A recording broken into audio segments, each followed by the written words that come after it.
Welcome to The Explainer. Today, we're diving right into what is, without a doubt, the most crucial first step in any disaster plan, really understanding the threats that broadcast stations are up against.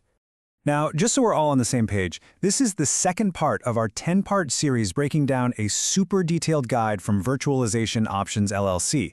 It's all about disaster planning for small and mid-size radio stations. Today, we're digging into Chapter 2, which is all about getting a handle on risks and vulnerabilities.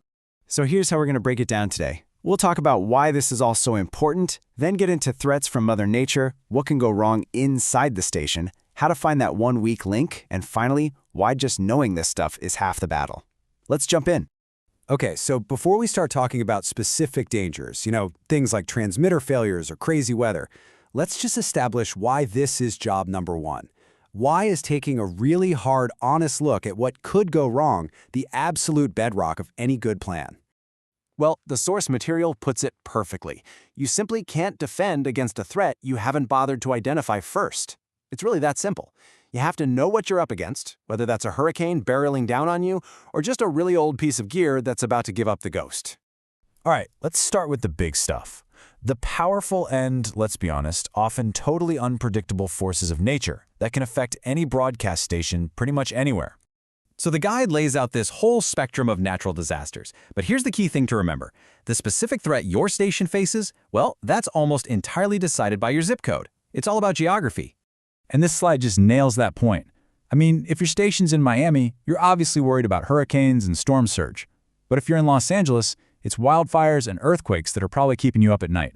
So there is no one-size-fits-all plan here. It has to be completely tailored to where you are. And here's the real kicker. You can't just look at what's happened in the past and think, okay, we're good. The guide makes this critical point that with weather getting more and more extreme, you have to plan for storms that might be way stronger than anything your area has ever seen before. The old rulebook might not apply anymore. Okay, so we've looked at the big forces outside. Now let's bring our focus a little closer to home, right inside the station's walls, to the gear itself. These are the kinds of risks that can pop up even on a perfectly clear, sunny day. While we tend to focus on those huge, dramatic natural disasters, the hard reality is that for most stations, these technical glitches are the most common day-to-day threats.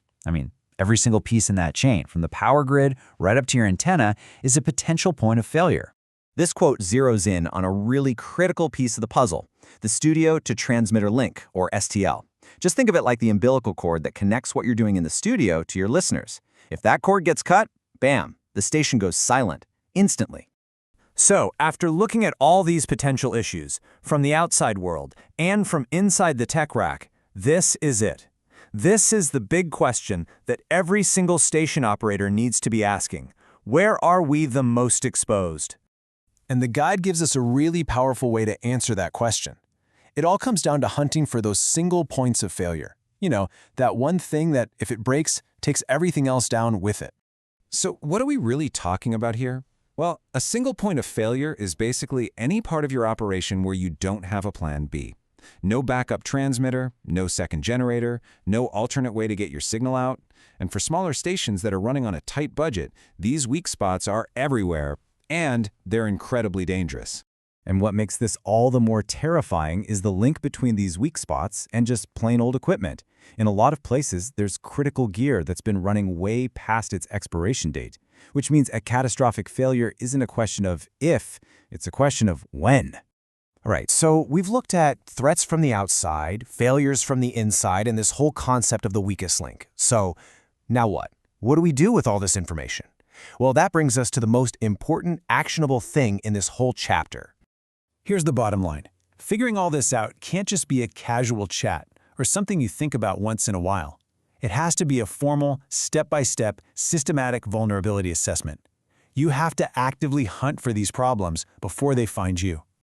So facing these vulnerabilities head-on, that's the absolute first step. It's what lays the foundation for everything else you're going to do. And that sets us up perfectly for the next part of this series, where we'll get into exactly how you start to build that defense and create a plan to counter these threats.